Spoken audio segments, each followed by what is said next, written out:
Emily's husband, William, died in a vehicle crash 6 months ago. She was still feeling the sting of his departure, and the house that had once been so full of life now seemed to reverberate with the sound of his death. Every corner of the house was filled with painful reminders of the love that was taken from her too soon. Emily's phone rang on a chilly, starry night as she lay in bed, wide awake. She jumped out of bed and frantically searched for her phone. Her heart raced as the screen showed an unrecognizable phone number.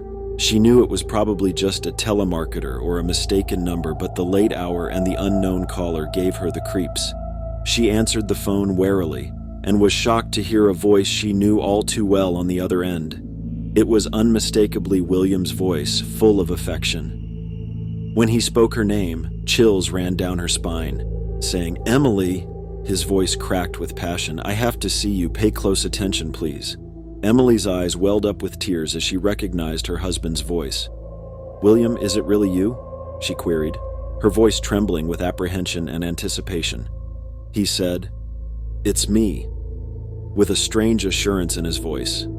"I can't go into detail right now because I don't have much time, but I want you to know that I am not gone and that I do require your assistance. There are things you don't know, and I won't be able to relax until you do." Hearing her husband's voice caused a flurry of emotions in Emily, including love, perplexity, and dread. "What's going on, William? What are you doing?" William's reply was quite evasive. "I've been trying to contact you from a realm between the worlds of the living and the dead. There's something you need to uncover. It'll aid in my recovery and provide finality." Emily's mind was racing with inquiries, but the call was cut short before she could ask any more. She was left with a terrible sense of uncertainty, since the voice that had brought her husband back to her had disappeared. She attempted calling back, but the call was automatically routed to her voicemail. She tried to get details about the call from the phone company the following day, but they said they had no record of the incident. It sounded like a cry from somewhere unreachable by mortal ears. Emily was determined to find the truth, so she started looking for clues by going through her husband's things. While searching for something in the attic, she discovered an old journal and, upon perusing its pages, learned about the existence of a neglected cemetery on the outskirts of town. An unmarked grave in the cemetery carried a secret, and William's journal hinted at its significance in explaining the mystery phone call and bringing him comfort. Emily had been drawn by the call from the grave into an otherworldly realm, where the lines between the living and the dead were porous at best. She was going to set off on an adventure with her husband's voice as her compass, hoping to find answers to the mysteries surrounding the mysterious phone call that would help her heal from her loss and appease William's restless spirit. Emily, armed with the oblique hints from William's journal, went out to locate the long-lost cemetery that had been described in his tattered pages. A location where the dead spoke to the living, if only they would listen to their secrets. Named Ravenwood Cemetery, it was situated on the outskirts of town, concealed by a thicket of old trees and overgrown vegetation. The names and dates inscribed on the gravestones there were long forgotten, yet they nevertheless recounted the stories of those buried there. Emily felt a chill that went beyond the autumn breeze as she entered the rusty iron gates of a place she had never been before. As she made her way across the motionless graves, she appeared to be weighed down by the blackness of the cemetery. While searching the cemetery for a possible unmarked grave, she came across an abandoned shack with a door that was dangling precariously from one hinge. There, she discovered a repository of death records that stretched back centuries. She pored over the old records and learned about the cemetery's past inhabitants.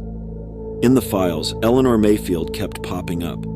The only information provided was that Eleanor was interred in an unmarked grave at the farthest area of the cemetery. No birth or death dates were given. Emily went to the specified area since she was determined to find out what was going on. The floor was shaky and overgrown with brambles and bramble vines. As she started to clean up, she discovered a little headstone that had been nearly hidden by years of debris. It was referred to as the Eleanor Mayfield.